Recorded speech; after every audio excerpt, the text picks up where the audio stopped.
Hello everyone and welcome back to another deep dive into ancient history. I hope you're getting comfortable whether you're in bed, on the couch, or wherever you like to unwind because we're about to embark on a fascinating journey through one of the most tragic and disturbing stories in Roman history. Let me know in the comments where you're tuning in from and what time it is for you. I always love hearing from viewers all around the world. Now, imagine for a moment that you're 6 years old, you're playing with your toys, maybe learning to read, and suddenly you're told that you're now the most powerful person in the entire known world, that millions of people's lives depend on your decisions, that grown men twice your size will bow before you, and that your every word could mean life or death for countless souls. But here's the terrifying part. You have absolutely no idea what you're doing. You're surrounded by adults who smile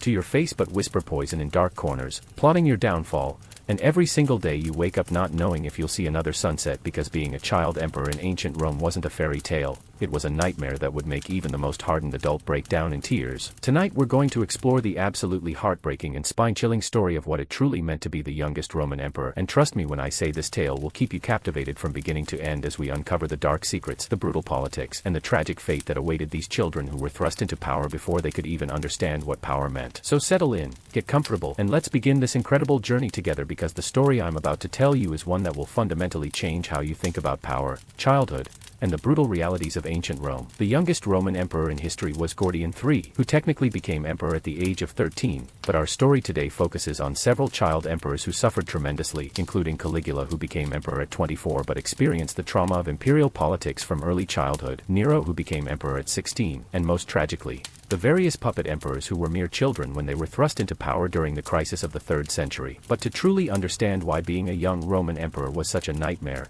we need to start at the very beginning, with the nature of Roman imperial power itself and how it evolved from a republic into the most feared empire the world had ever seen. The Roman Empire at its height controlled territory from Britain in the north to Egypt in the south, from Spain in the west to Mesopotamia in the east, encompassing over 5 million square kilometers and ruling over an estimated 50 to 60 million people, and at the center of this vast empire sat one man, the emperor, who held absolute power over life and death, war and peace, prosperity and poverty for all these millions of souls.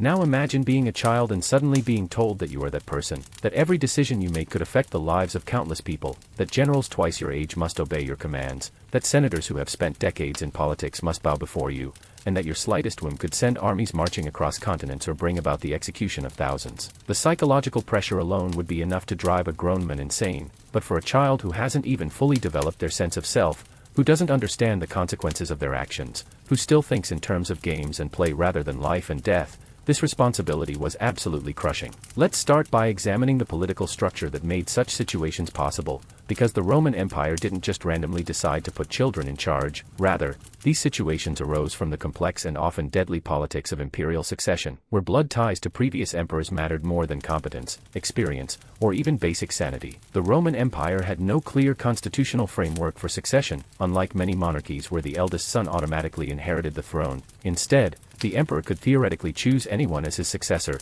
though in practice, family members were usually preferred, and this system created endless opportunities for manipulation, conspiracy, and violence. When an emperor died, especially if he died suddenly without naming a clear successor, the empire would often descend into chaos as different factions fought for control, and during these power struggles, having a young member of the imperial family as a figurehead became an attractive option for ambitious adults who wanted to rule from behind the scenes. These puppet masters, usually powerful senators, generals, or members of the Praetorian Guard, would place a child on the throne knowing that they could control and manipulate them while technically maintaining the legitimacy that came with imperial bloodlines. The child emperor would be paraded around in public ceremonies, their image would be stamped on coins, their name would be invoked in official documents, but the real power would rest with their handlers, who would make all the important decisions while the child lived in a golden cage, surrounded by luxury but completely powerless to control their own destiny. This system was not only politically convenient but also strategically brilliant from the perspective of those who wanted power without the risks that came with actually sitting on the throne, because if something went wrong,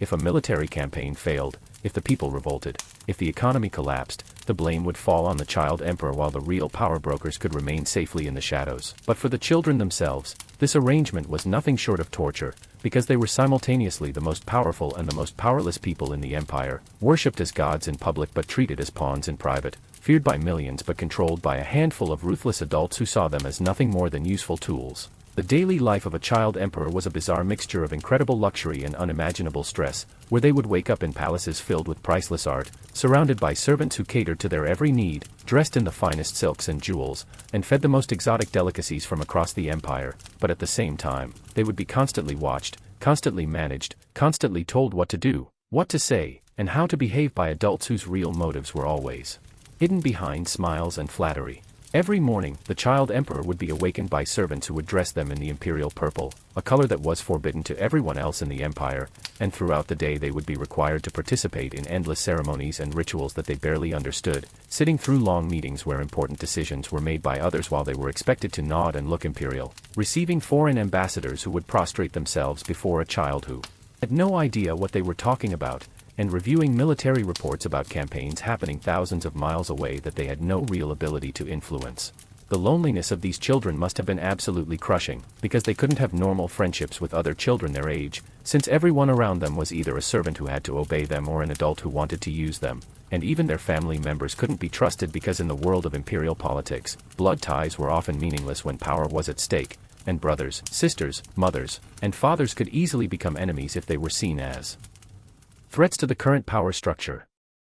The education of child emperors was also deeply problematic, because while they were taught the traditional subjects like rhetoric, philosophy, and literature, they were simultaneously being trained to be figureheads rather than real leaders, learning to speak in public but not to think for themselves, memorizing the forms and ceremonies of power without understanding the substance behind them, and being constantly reminded that they were special, that they were chosen by the gods, that they were above ordinary mortals, which created a dangerous combination of arrogance and insecurity that would often prove fatal as they grew older. The most terrifying aspect of being a child emperor was the constant threat of assassination, because in a world where political power was everything, where fortunes could be made or lost based on who held the throne, and where violence was the ultimate arbiter of disputes, a child emperor was always a target for those who wanted to replace them with someone more malleable or more legitimate. The Praetorian Guard, which was supposed to protect the emperor, was often the greatest threat to their safety, because these elite soldiers had developed a tradition of murdering emperors who displeased them and replacing them with candidates who would pay them larger bonuses, and they were especially likely to turn against child emperors who couldn't command their respect or fear the way adult rulers could. Sleep must have been nearly impossible for these children, knowing that at any moment someone might burst into their chambers with a knife or poison, and they would be powerless to defend themselves, because even their bodyguards might be part of the conspiracy, and even their food tasters might be bribed or threatened into allowing dangerous substances to reach the imperial table. The psychological trauma of living under such constant threat would have been devastating for anyone, but for children who were still developing their understanding of the world, who naturally trusted adults to protect them, who needed stability and security to grow into healthy individuals, this environment was absolutely toxic and destructive. Let's examine some specific examples of child emperors and what happened to them, starting with Caligula, who, while not technically a child when he became emperor at 24, had been groomed for power from early childhood and experienced the traumatic effects of imperial politics from a very young age. Caligula's original name was Gaius Julius Caesar Augustus Germanicus, but he was nicknamed Caligula, which means little boots, because as a small child he would accompany his father Germanicus on military campaigns and would wear miniature soldiers' boots, which the troops found adorable, but this cute nickname would later become associated with one of the most notorious and allegedly insane emperors in Roman history. From the age of 2, Caligula was living in military camps with his parents, surrounded by soldiers and the constant threat of violence, and when he was 7 years old, his father Germanicus died under suspicious circumstances, possibly poisoned by agents of the Emperor Tiberius, who saw Germanicus as a potential rival. This traumatic loss was just the beginning of Caligula's nightmare childhood, because his mother Agrippina the Elder, convinced that Tiberius had murdered her husband, began plotting against the emperor, and Tiberius responded by having Agrippina and her 2 eldest sons arrested, tortured, and eventually murdered, leaving young Caligula as one of the few survivors of his family line. At the age of 13, Caligula was summoned to live with Tiberius on the island of Capri, which sounds like it might have been a pleasant retirement, but Capri under Tiberius was a place of unspeakable horrors, where the aging emperor had retreated to indulge in the most depraved sexual practices imaginable, including pedophilia, torture, and murder, and young Caligula was forced to witness and possibly participate in these activities while pretending to be grateful for the emperor's attention. The psychological damage from these experiences was clearly severe, because when Caligula finally became emperor after Tiberius's death, he quickly descended into behavior that was so bizarre and cruel that historians still debate whether he was actually insane or simply responding to the trauma he had endured as a child. Caligula's reign was marked by extreme cruelty, megalomania, and bizarre behavior that included declaring himself a god, having conversations with statues, appointing his horse as a consul, and ordering the construction of a floating bridge across the Bay of Naples just so he could ride across it wearing the breastplate of Alexander the Great. But perhaps more telling than his strange behavior was his paranoia and his tendency to see enemies everywhere, which makes perfect sense when you consider that he had spent his entire childhood watching family members get murdered by people they trusted, and that he had learned from an early age that survival in the imperial family depended on being more ruthless than your enemies. The case of Nero is even more tragic, because he became emperor at the age of 16 and was initially guided by competent advisors who helped him rule reasonably well for the first few years of his reign, but the pressures of imperial power, combined with his youth and the traumatic family dynamics that had shaped his childhood, eventually led to his downfall. Nero was born Lucius Domitius Ahenobarbus, but his name was changed to Nero Claudius Caesar Augustus Germanicus when his mother Agrippina the Younger married the Emperor Claudius, and this name change was just one of many ways that Nero's identity was manipulated and controlled by adults who wanted to use him for their own purposes. Agrippina the Younger was one of the most ambitious and ruthless women in Roman history, and she was determined to see her son become emperor, so she systematically eliminated potential rivals, including convincing Claudius to adopt Nero as his heir instead of his own biological son Britannicus, and when Claudius began to have second thoughts about this arrangement, she had him poisoned at a dinner party, making 13-year-old Nero the heir to the throne. When Claudius died, Nero was proclaimed emperor at the age of 16, making him one of the youngest people ever to hold absolute power over the Roman Empire, and initially, he was guided by competent advisors including the philosopher Seneca and the Praetorian prefect Burrus, but his mother Agrippina expected to be the real power behind the throne, and when Nero began to assert his independence, the relationship between mother and son became increasingly toxic and violent.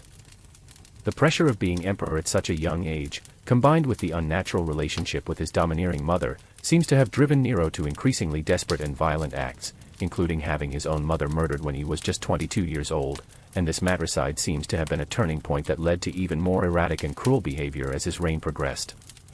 Nero's later reputation for cruelty, including the persecution of Christians and the legend that he played the fiddle while Rome burned, may have been exaggerated by hostile historians, but there's no doubt that the pressures of being a child emperor had a devastating effect on his psychological development and his ability to rule effectively. The physical dangers facing child emperors were constant and terrifying, because the Roman Empire was a violent place where political disagreements were often settled with swords, and emperors who were seen as weak or incompetent were routinely assassinated by their own guards, their family members, or ambitious rivals. The Praetorian Guard, which was theoretically responsible for protecting the emperor, had developed a culture of king-making that made them incredibly dangerous to the very people they were supposed to serve, and they were especially likely to turn against child emperors who couldn't inspire fear or respect the way adult rulers could. These elite soldiers were well aware that they could make or break emperors, and they expected to be rewarded handsomely for their loyalty, but child emperors often didn't understand these expectations or didn't have the political skill to manage them effectively, which created a dangerous situation where the guards might decide that a different emperor would be more profitable for them. The process of imperial assassination was often brutal and terrifying, with emperors being stabbed to death in their own palaces, sometimes by people they trusted completely, and child emperors were particularly vulnerable because they were less likely to have developed the paranoia and survival instincts that might have kept them alive in such a dangerous environment. Even when child emperors weren't murdered outright, they were often subject to attempts at poisoning, which was a favorite method of assassination in the Roman world because it was difficult to detect and could be made to look like natural death, and the constant fear of being poisoned must have made every meal a source of anxiety and terror. The food tasters who were employed to protect emperors from poison were themselves vulnerable to bribery or threats, and there were always rumors about servants who had been turned by enemies, or about family members who had decided that a different emperor would better serve their interests.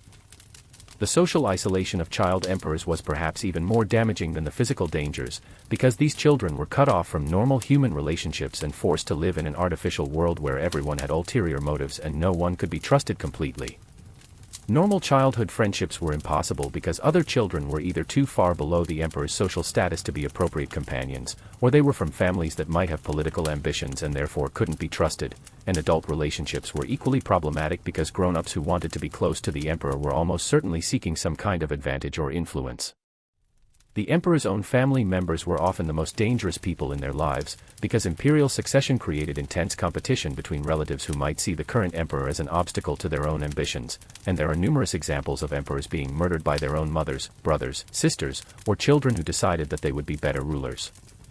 Even romantic relationships were virtually impossible for child emperors, because any potential partner would be seen as a political asset or liability, and marriages were arranged based on political considerations rather than personal compatibility or affection, which meant that even the most intimate relationships in the emperor's life were tainted by the politics of power. The constant scrutiny and pressure to maintain an imperial image must have been exhausting for children who were still trying to figure out their own identities and personalities, because every public appearance was a performance where they had to project strength, wisdom, and divine authority even when they felt confused, scared, or overwhelmed by the responsibilities that had been thrust upon them. The religious aspects of being emperor added another layer of complexity and pressure, because Roman emperors were expected to be intermediaries between the gods and the people, and they were often worshipped as living deities themselves, which created a bizarre situation where children were being told that they were gods while simultaneously being treated as puppets by the adults who actually controlled their lives. The imperial cult required emperors to participate in elaborate religious ceremonies and rituals that they might not understand, and they were expected to make decisions about religious matters that could affect millions of people's spiritual lives, but they had no training or experience in theology or religious leadership, and they were often too young to understand the deeper meaning behind the ceremonies they were performing. The economic pressures of running the empire were also far beyond what any child could reasonably be expected to handle, because the Roman Empire was a complex economic system that required careful management of taxation, trade, military expenditure, and public works projects, and bad economic decisions could lead to widespread poverty, rebellion, or military defeat.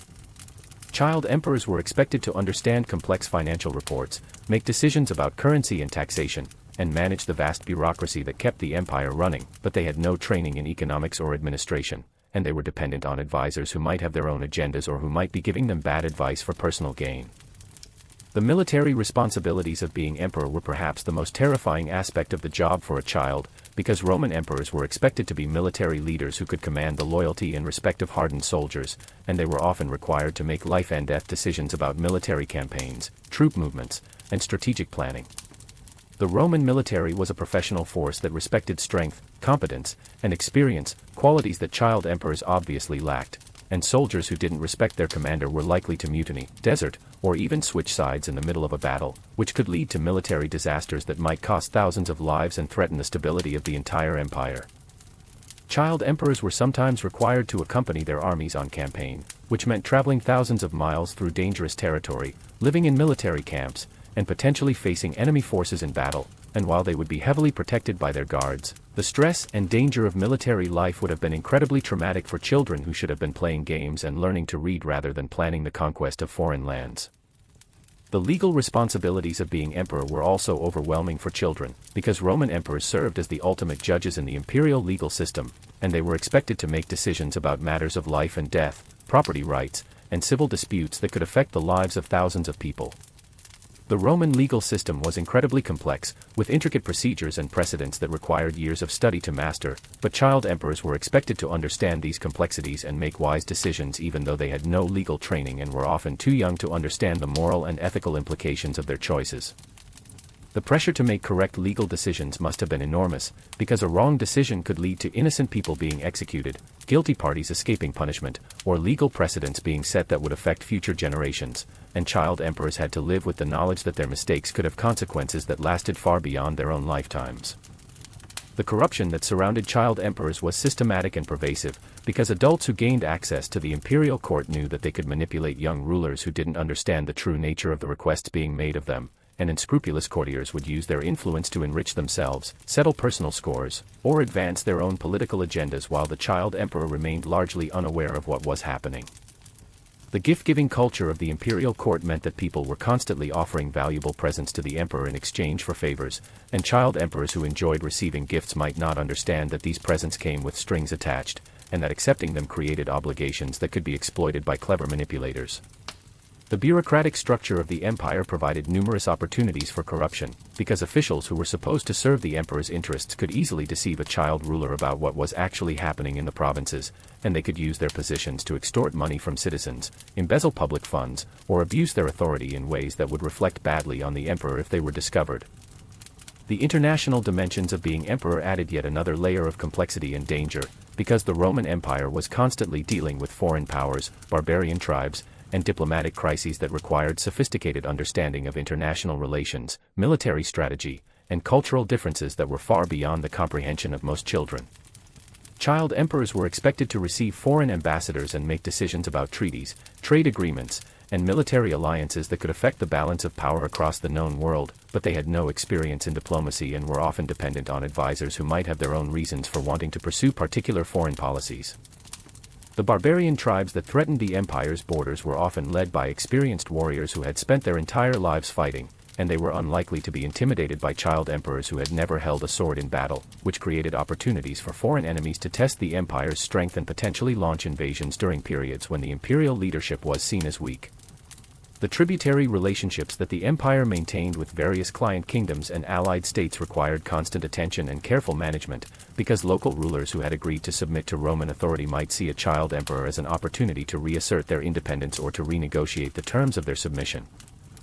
The cultural and linguistic barriers that existed within the diverse Roman Empire meant that child emperors were expected to communicate with and understand the needs of people from dozens of different ethnic groups and cultural backgrounds, each with their own traditions, languages, and expectations about how they should be governed. The transportation and communication technologies of the ancient world meant that it could take weeks or months for news to travel from the frontiers to Rome, and by the time a child emperor learned about a crisis in a distant province, the situation might have already spiraled out of control, requiring immediate decisions based on incomplete information and the advice of people who might have their own agendas. The palace life of child emperors was a bizarre mixture of luxury and imprisonment, where they lived in buildings that were among the most beautiful and expensive in the world but were essentially prisoners of their own status, unable to leave without massive security arrangements and unable to experience the normal pleasures and freedoms that other children took for granted. The imperial palaces were filled with hundreds of servants, guards, officials, and courtiers, which meant that child emperors were never truly alone and never had any real privacy, and every conversation they had, every decision they made, and every emotion they expressed was likely to be observed, analyzed, and potentially used against them by people who were looking for ways to gain advantage or influence. The daily routine of a child emperor was rigidly structured and controlled by others, with every hour of the day planned and managed by adults who claimed to know what was best for the empire, and this lack of personal freedom and autonomy must have been incredibly frustrating for children who were naturally curious and eager to explore the world around them. The educational system provided for child emperors was often inadequate for preparing them for the realities of ruling, because their tutors were usually more interested in teaching them to be compliant and manageable than in developing their critical thinking skills or their ability to make independent decisions. And the subjects they studied were often theoretical and abstract rather than practical and applicable to the real challenges they would face as rulers.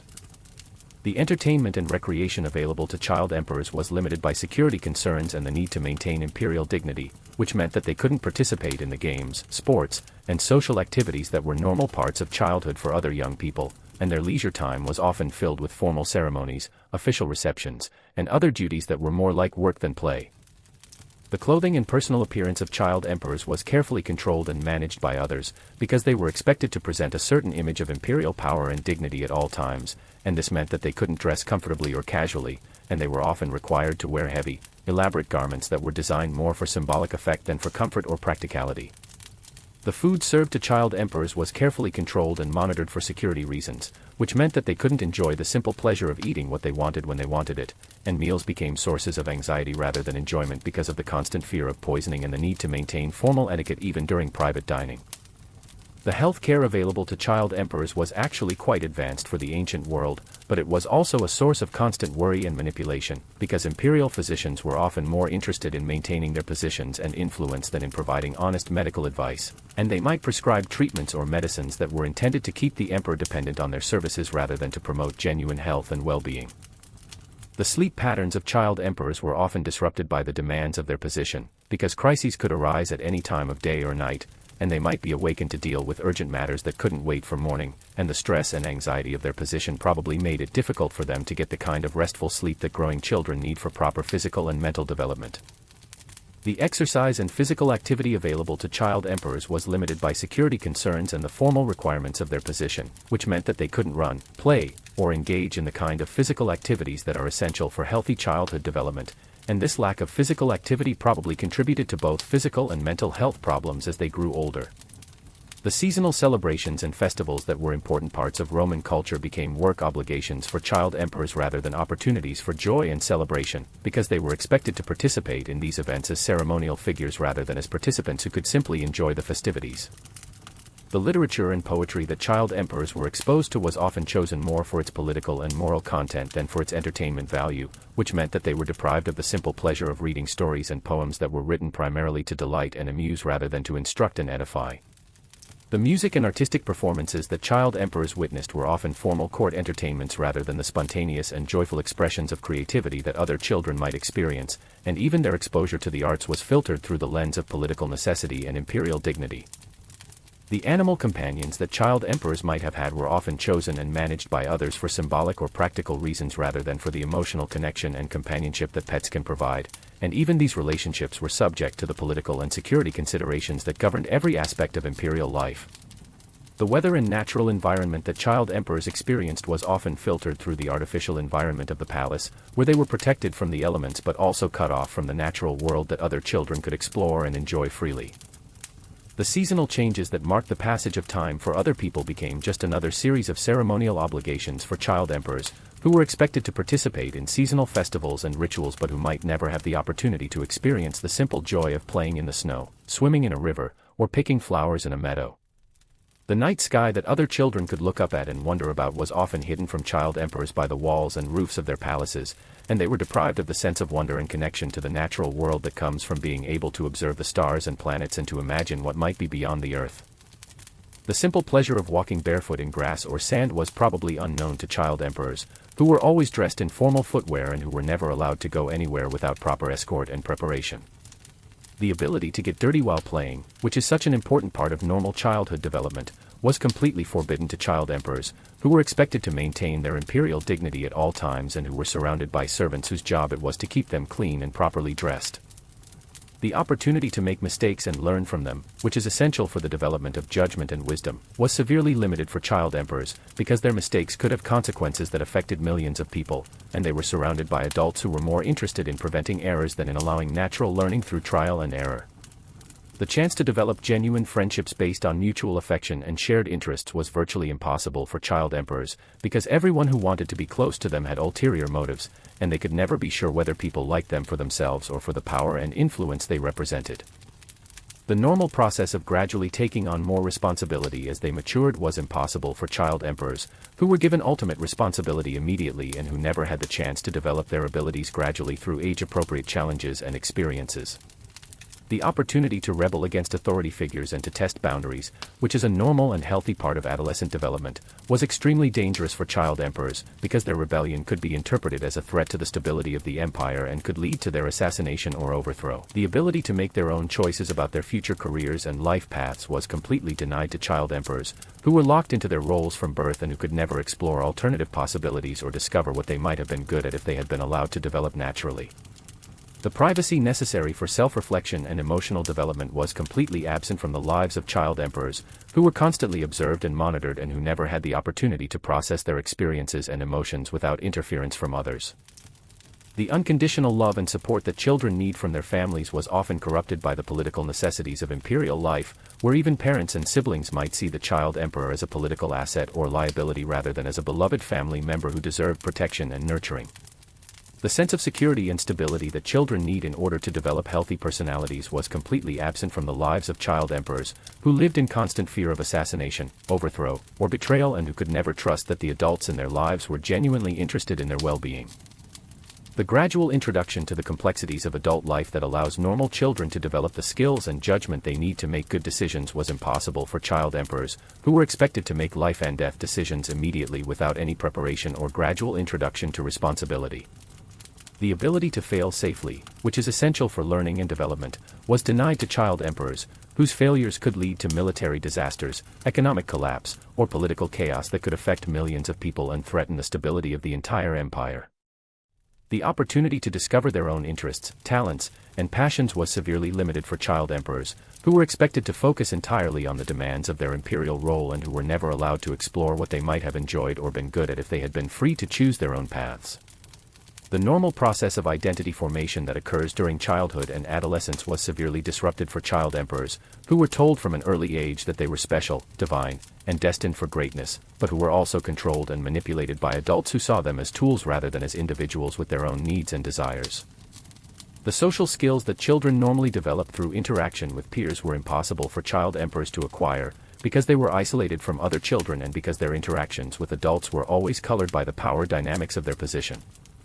The emotional regulation skills that children develop through normal childhood experiences were difficult for child emperors to acquire, because they were never allowed to experience the full range of emotions naturally and because their emotional expressions were always subject to political interpretation and manipulation. The moral development that occurs through gradual exposure to ethical dilemmas appropriate to a child's age and understanding was impossible for child emperors, who were immediately confronted with complex moral issues involving life and death, war and peace, and justice and injustice without any preparation or guidance. The sense of personal agency and control over their own lives that is essential for healthy psychological development was completely denied to child emperors, who were powerless to change their circumstances and who were dependent on others for every aspect of their lives. The ability to form a coherent sense of self that integrates their various experiences and relationships was severely compromised for child emperors, whose lives were so artificial and constrained that they might never have developed a clear understanding of who they really were beneath the imperial role that had been imposed on them. The natural curiosity and desire to explore the world that drives normal childhood development was severely restricted for child emperors, who were confined to their palaces and who were never allowed to experience the diversity and richness of the world they were supposed to rule. The physical development that occurs through normal childhood activities like running, jumping, climbing, and playing was limited for child emperors, who were expected to maintain their dignity at all times and who were never allowed to engage in the kind of physical activities that are essential for healthy growth and development.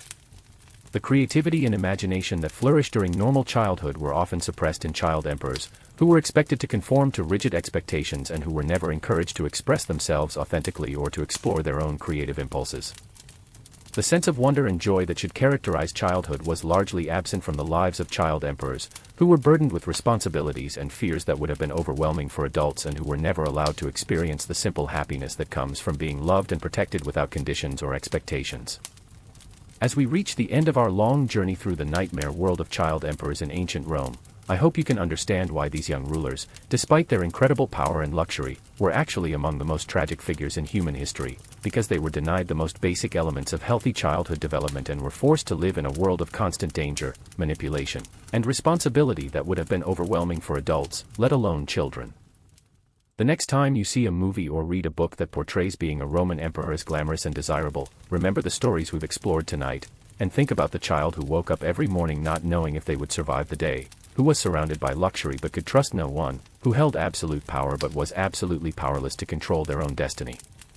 These children, who should have been playing games and learning about the world in safety and security, instead bore the weight of an entire empire on their shoulders, and most of them were crushed by that weight before they ever had the chance to become the people they might have been. The Roman Empire's system of child emperors was a tragedy not just for the individuals involved, but for the entire empire, because it created a cycle of instability, violence, and dysfunction that contributed to the eventual collapse of one of history's greatest civilizations. Let's delve even deeper into the specific mechanisms of control that were used to manipulate these child emperors, because understanding how these systems worked helps us appreciate just how helpless these children really were in the face of the powerful adults who surrounded them. The Praetorian Guard, which I mentioned earlier as being one of the greatest threats to child emperors, was actually a relatively recent innovation in Roman politics, having been established by Augustus as his personal bodyguard, but over time they had evolved into something much more sinister and dangerous, essentially becoming the kingmakers of the Roman Empire who could decide which emperors lived and which ones died based on their own financial and political interests. The Praetorian Guards were recruited from the most elite Roman legions, and they were paid significantly more than regular soldiers, which created a sense of entitlement and superiority that made them believe they had the right to interfere in imperial politics, and they developed a tradition of expecting large cash bonuses whenever a new emperor came to power, bonuses that were essentially bribes to ensure their loyalty and protection. When a child became emperor, the Praetorian Guards would immediately recognize that they were dealing with someone who couldn't inspire the same fear and respect that an adult ruler might command, and they would often test the new emperor's resolve by making increasingly outrageous demands for money, privileges, and political influence, knowing that a frightened child would be more likely to give in to their demands than a confident adult would be. The process by which the Praetorian Guard could make or break an emperor was both simple and terrifying, because they had unrestricted access to the imperial palace and they were the only armed force allowed in the emperor's presence, which meant that if they decided an emperor needed to be removed, there was very little that could stop them from carrying out an assassination at any time of day or night. The historical record shows us several examples of Praetorian guards literally auctioning off the imperial throne to the highest bidder, most famously after the assassination of Emperor Pertinax in 193 CE, when they put the empire up for sale and awarded it to Didius Julianus, who promised to pay each guard 25,000 sesterces, an enormous sum that bankrupted the imperial treasury and led to civil war when other claimants refused to accept this arrangement.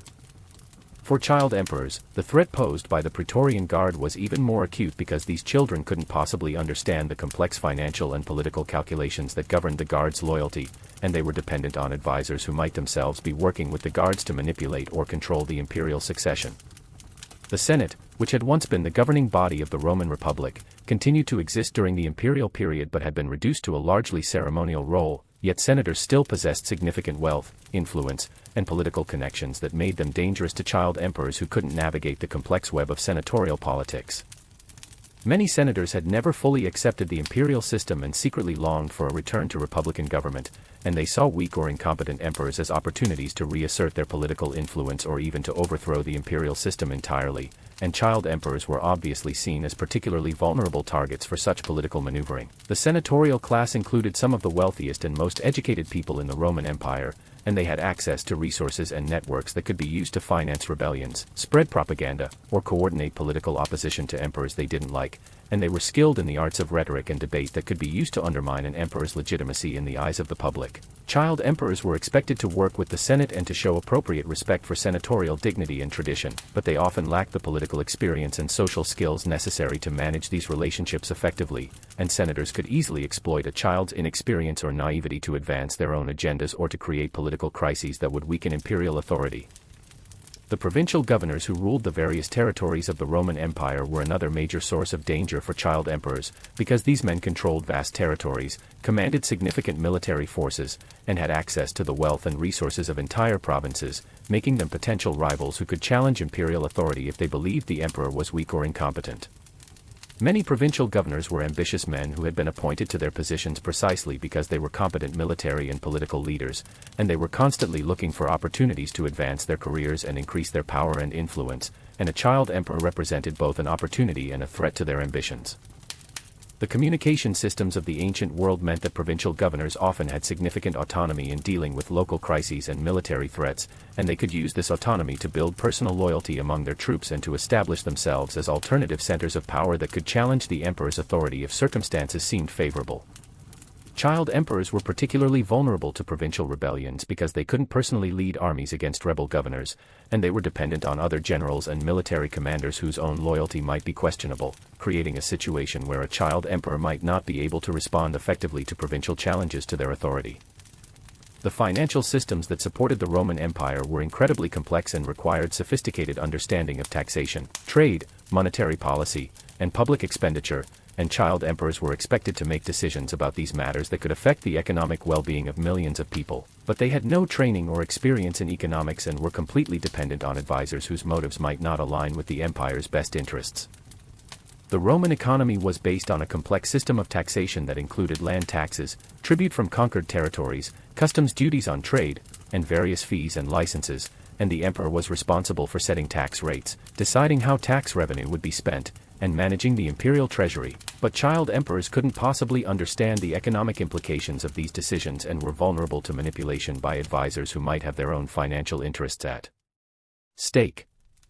The monetary system of the Roman Empire required constant attention and careful management, because the emperor controlled the minting of coins and could influence the value of currency through decisions about the metal content and weight of coins, and bad monetary policy could lead to inflation, currency devaluation, and economic instability that could threaten the empire's prosperity and political stability. Child emperors were often pressured to make expensive and economically unsound decisions by advisors who wanted to use imperial resources for their own benefit, or by interest groups who wanted government contracts, subsidies, or other financial benefits, and these children had no way of evaluating whether such requests were reasonable or whether they would be harmful to the empire's long-term economic health.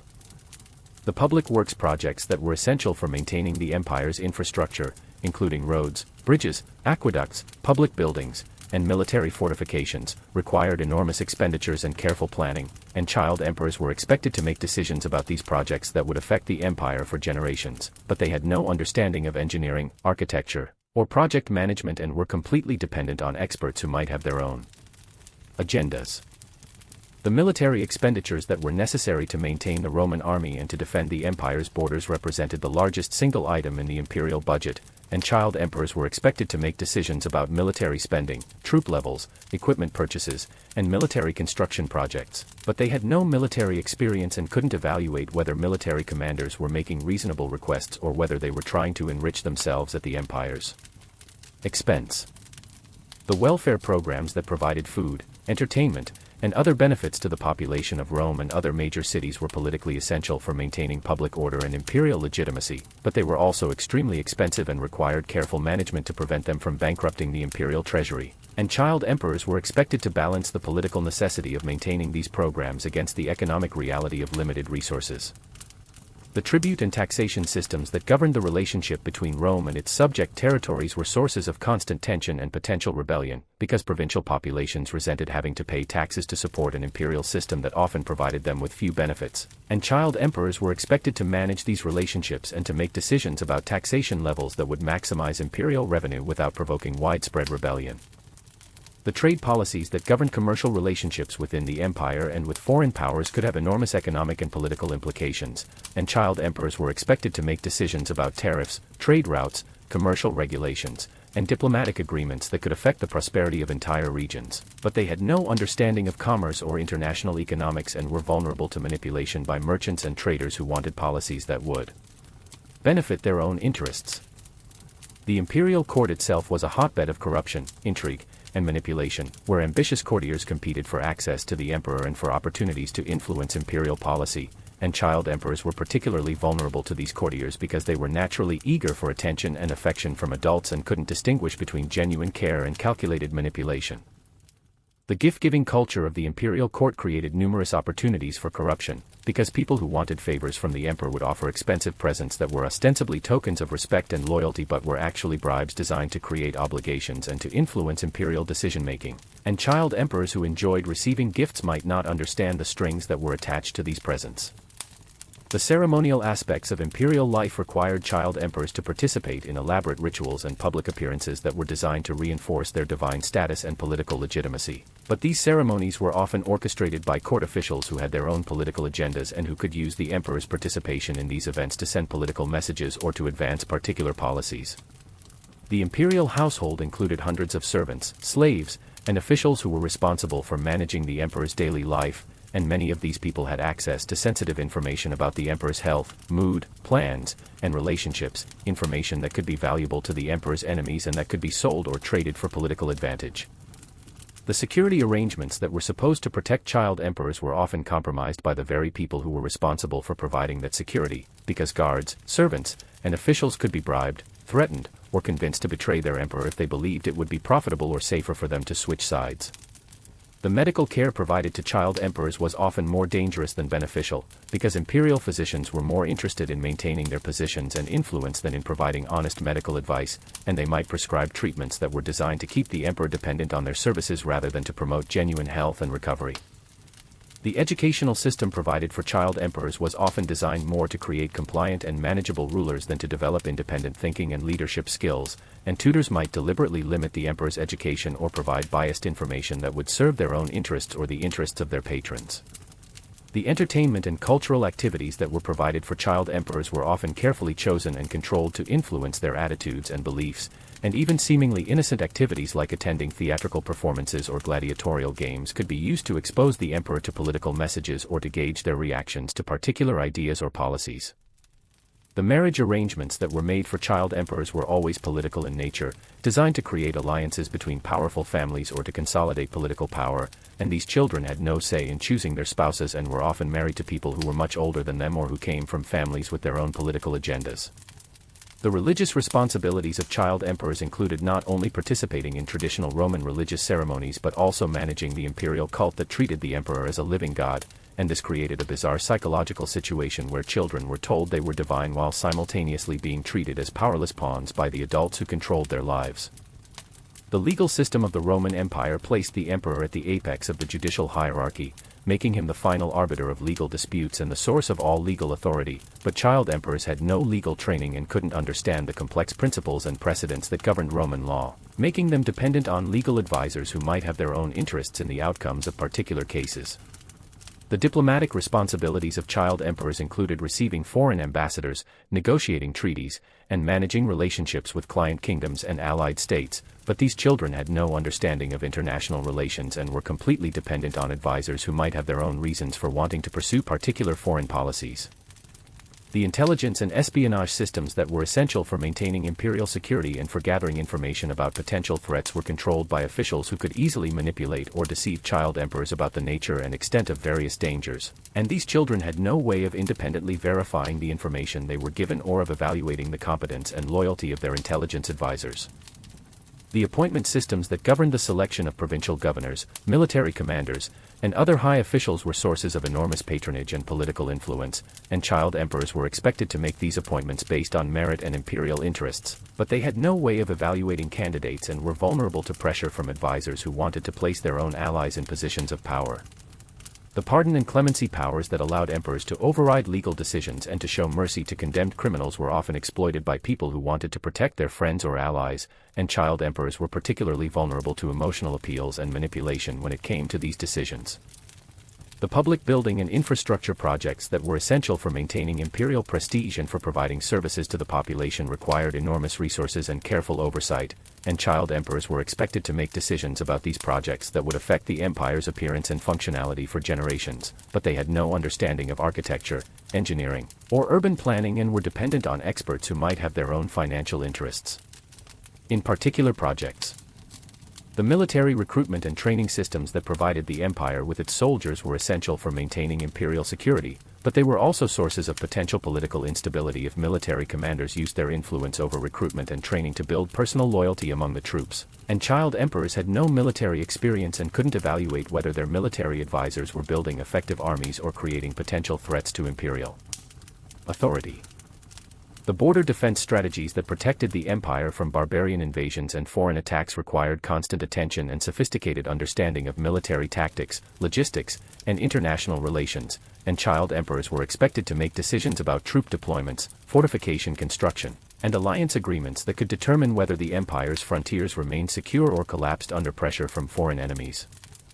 As we can see from this detailed examination of the various systems and pressures that surrounded child emperors, these young rulers were essentially trapped in a web of adult manipulation and control that made it virtually impossible for them to exercise real authority or to develop into competent leaders, and the fact that some of them managed to survive and even to achieve some measure of success is a testament to their resilience and intelligence rather than to the system that was supposed to support them. The psychological impact of living under such conditions must have been devastating for these children, who were simultaneously told that they were the most important people in the world and treated as powerless pawns in games they couldn't understand, and it's not surprising that many child emperors developed serious mental health problems, became paranoid and violent, or simply withdrew from reality as a way of coping with the impossible pressures of their situation. The long-term consequences of this system were disastrous not only for the individual child emperors but for the Roman Empire as a whole, because it created a pattern of weak and ineffective leadership that contributed to political instability, military defeats, and eventual collapse, and it demonstrated the fundamental incompatibility between the complex demands of governing a vast empire and the limited capabilities of children who had been thrust into positions of ultimate authority before they were emotionally, intellectually, or experientially prepared for such responsibilities. The lessons we can learn from the tragic stories of Rome's child emperors are relevant not only to our understanding of ancient history but also to our modern understanding of child development, political systems, and the dangers of placing children in adult roles before they are ready to handle the responsibilities and pressures that come with such positions. To truly understand the full horror of what these children endured, we need to examine specific case studies of individual child emperors and trace their tragic journeys from innocent children to broken adults or early graves, starting with the story of Elagabalus, who became emperor at the age of 14 and whose brief reign was marked by such bizarre and scandalous behavior that he was assassinated by his own guards just 4 years later. Elagabalus was born Varius Avitus Bassianus in Syria around 203 CE, and his path to the imperial throne began when his grandmother Julia Maesa, who was the sister of the former Empress Julia Domna, decided that her family should reclaim imperial power after the assassination of her nephew Emperor Caracalla in 217 CE. Julia Misa was one of the most powerful and ambitious women of her generation, and she hatched a complex plot to overthrow the current Emperor Macrinus by spreading rumors that her 14-year-old grandson was actually the illegitimate son of Caracalla and therefore the rightful heir to the throne, a lie that she managed to make convincing through careful propaganda and bribery of key military units. The Syrian legions, who had loved Caracalla and resented his assassination, were eager to believe that his son had survived and was ready to reclaim his birthright, and they proclaimed the teenage Elagabalus as emperor in 218 CE, launching a civil war that would end with Macrinus's death and the boy's elevation to supreme power over the Roman Empire. But Elagabalus was not just any ordinary child who had been thrust into power, he was also the hereditary high priest of the Syrian sun god Elagabal, from whom he derived his name, and he had been raised in a religious tradition that was completely alien to traditional Roman values and customs, which created additional complications and conflicts when he tried to impose his foreign religious practices on the Roman people. When Elagabalus arrived in Rome as emperor, he immediately began trying to revolutionize Roman religion by making his Syrian sun god the supreme deity of the empire, building a massive temple for Elagabal on the Palatine Hill, and forcing the Roman Senate and people to participate in elaborate religious ceremonies that included human sacrifice, ritual prostitution, and other practices that horrified traditional Romans. But perhaps even more shocking to Roman sensibilities was Elagabalus's apparent rejection of traditional gender roles and sexual norms, because historical sources suggest that he preferred to dress as a woman, wore makeup and jewelry, and may have sought surgical procedures to change his physical appearance, behavior that was completely unacceptable in a culture that valued masculine military virtues and traditional family structures. The young emperor's sexual behavior was also a source of scandal and outrage, because he reportedly married and divorced multiple women in rapid succession, had numerous male lovers, and may have gone through some form of marriage ceremony with a male charioteer named Hierocles, all of which violated Roman laws and customs regarding marriage and sexuality. The political implications of Elagabalus's behavior were disastrous for imperial stability, because his religious innovations and sexual scandals alienated the Roman Senate, the military, and the general population, creating a growing consensus that he was unfit to rule and needed to be removed from power before he could do even more damage to imperial prestige and Roman traditions.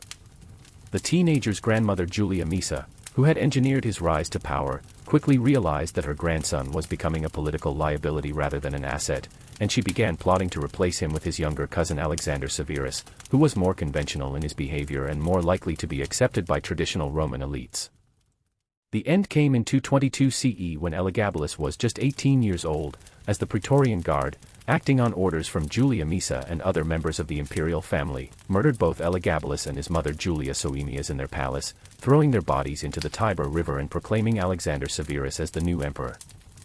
The tragedy of Elagabalus lies not just in his violent death but in the fact that his bizarre and self-destructive behavior may have been a direct result of the impossible pressures and contradictions of his position as a child emperor, because he was simultaneously expected to be a traditional Roman leader and a Syrian religious figure, a masculine military commander and a teenage boy who was still discovering his own identity, a divine ruler and a political puppet controlled by ambitious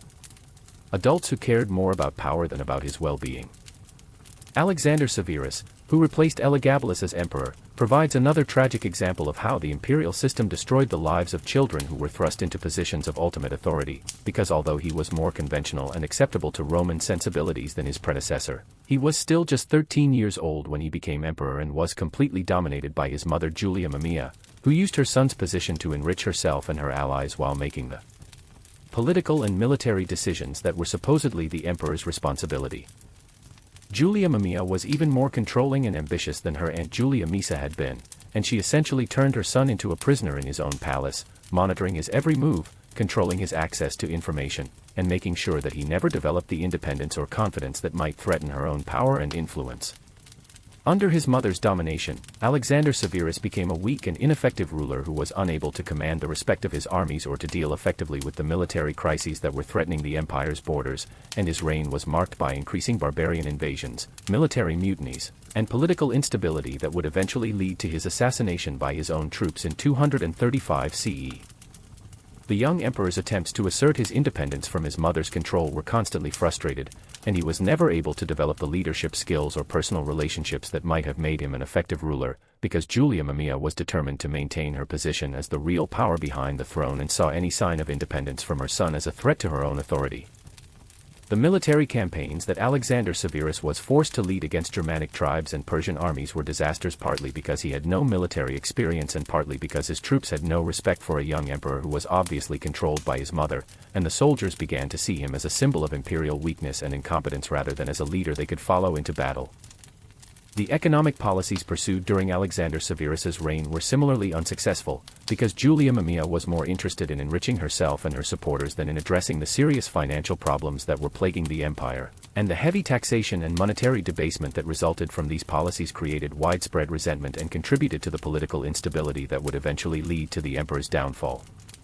The religious policies of Alexander Severus were an attempt to return to more traditional Roman practices after the excesses of Elagabalus, but even these efforts were undermined by his mother's interference and by the perception that he was too weak to make independent decisions about important matters of state and religion.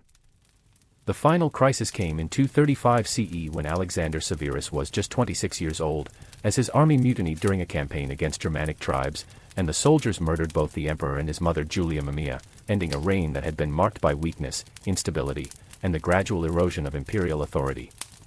The deaths of Alexander Severus and his mother marked the beginning of what historians call the crisis of the 3rd century, a 50-year period of political chaos, military anarchy, and economic collapse that nearly destroyed the Roman Empire, and that was partly caused by the weakness and instability that had resulted from decades of child emperors and the corrupt regencies that had controlled them.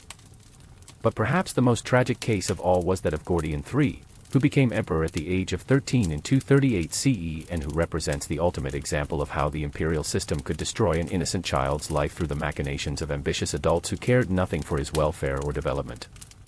Gordian III was the grandson of Gordian I, who had briefly claimed the imperial throne during a rebellion against the unpopular emperor Maximinus Thrax, and when both Gordian I and his son Gordian II were killed during this rebellion, the Roman Senate decided to continue their opposition to Maximinus by proclaiming the teenage Gordian III as emperor, making him a central figure in a civil war that he was far too young to understand or control.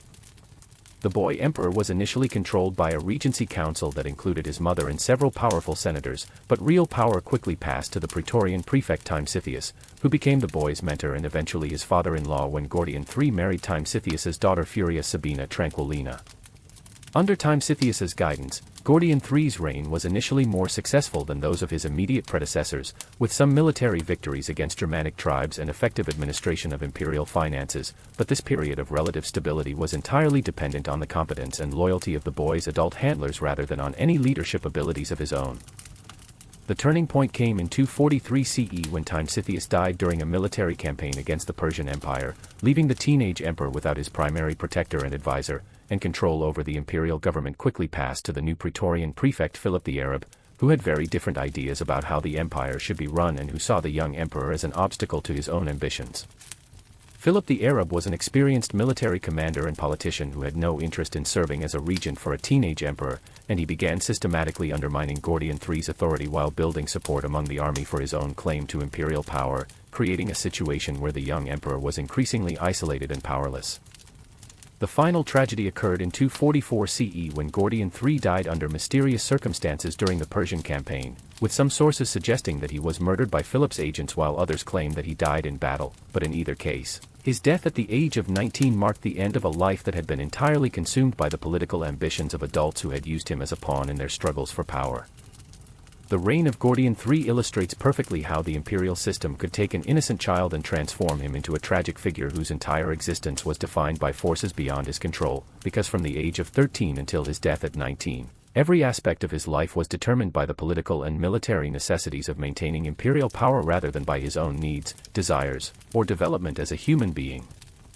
The physical health of child emperors was often severely compromised by the stresses and artificial conditions of their lives, because the constant fear, anxiety, and pressure of their position would have taken a severe toll on their developing bodies, and many of them probably suffered from stress-related illnesses, sleep disorders, and other health problems that were either not recognized or not properly treated by the imperial physicians who were more interested in maintaining their own positions than in providing genuine medical care.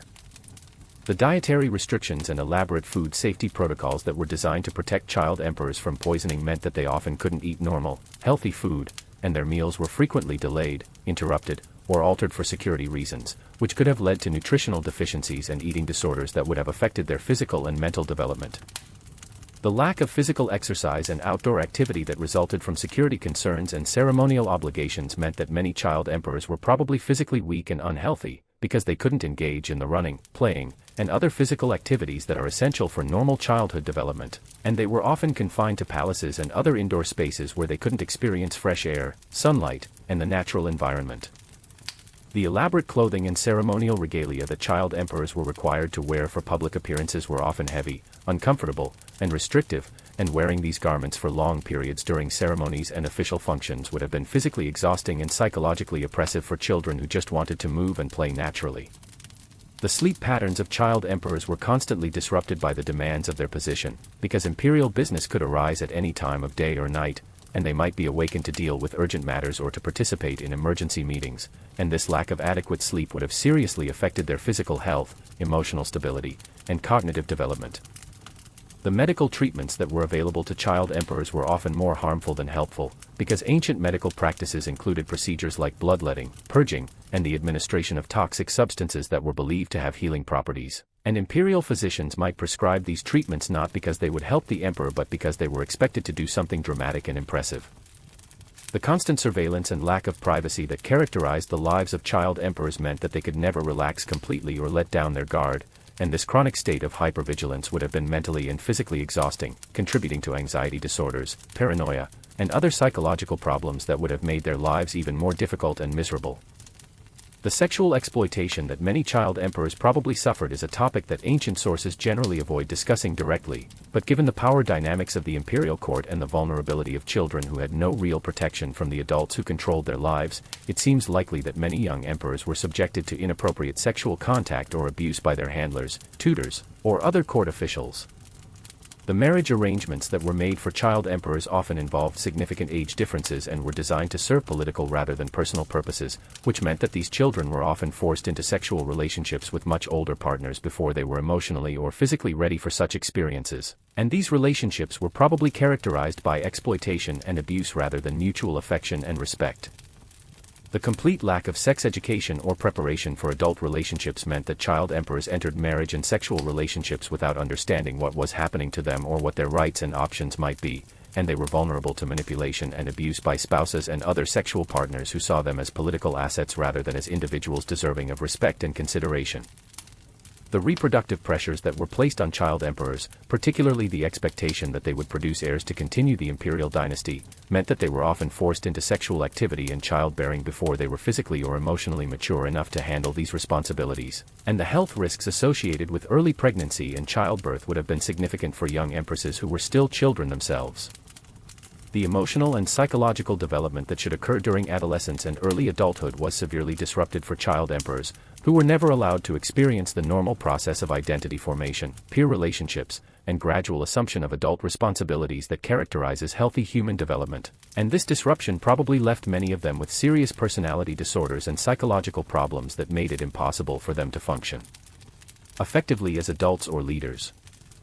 The educational neglect that characterized the upbringing of many child emperors meant that they often lacked basic knowledge and skills that would have been essential for effective leadership, because their tutors were more interested in teaching them to be compliant and manageable than in developing their critical thinking abilities, and they were often kept ignorant about important aspects of politics, economics, and military affairs that they would need to understand in order to rule effectively. The social isolation that was imposed on child emperors meant that they never learned how to form normal relationships with other people, because everyone they encountered was either a servant who had to obey them or an adult who wanted to use them for political purposes, and this lack of social experience left them unable to distinguish between genuine friendship and calculated manipulation.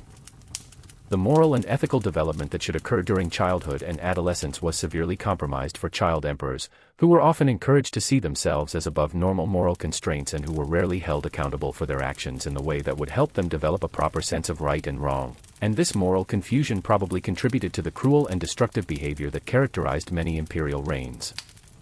The creative and intellectual potential that these children might have possessed was almost never allowed to flourish, because they were expected to conform to rigid expectations about imperial behavior and were discouraged from pursuing their own interests or developing their own talents, and we can only imagine what contributions they might have made to art, literature, philosophy, or science if they had been allowed to grow up in normal circumstances.